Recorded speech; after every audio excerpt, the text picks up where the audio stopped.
J'aimais ta parole, Seigneur.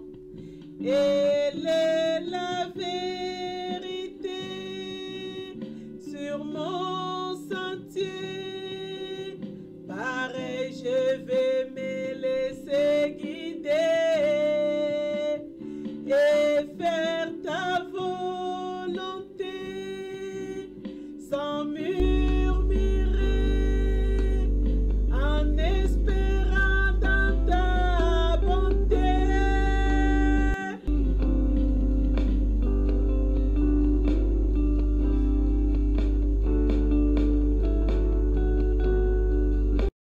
Mardi 4 janvier.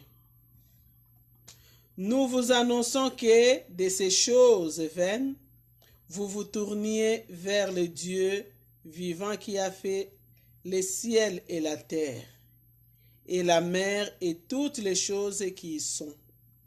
Acte 14, verset 15. Rire ou pleurer. Au lendemain de la mort d'un académicien de grand renom, un critique littéraire écrivait: il était représentatif de toute une époque, auteur dramatique. Il était aussi dans l'intimité, un homme qui avait compris beaucoup de choses de la vie. Il était aussi dans l'intimité, un homme qui avait compris beaucoup de choses de la vie.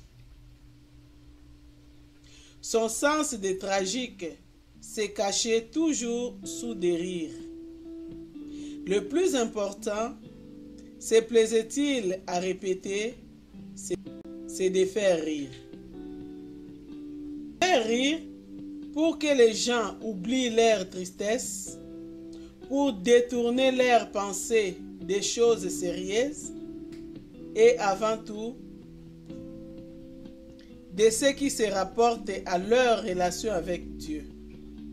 Si tel était le but de cet écrivain, et si comme il était à craindre, cela est vraiment représentatif de notre époque, eh bien, il y a de quoi pleurer. L'homme savant à plaisantant, au devant de la mort et du jugement. Il vit dans les faux, avec des images qui défilent sur les écrans ou accompagné de personnes irréelles qui découvrent dans des romans. Il n'ose pas rester seul en face de lui-même et il ne pense jamais à Dieu. C'est là ce qui fera sa perte. Le mal est très grave. Nous n'avons pas le droit d'amuser les hommes pour détourner leurs pensées d'une part de leur état de péché devant Dieu et d'autre part de l'amour de Dieu manifesté pour eux dans le sacrifice de Christ. Il était aussi dans l'intimité,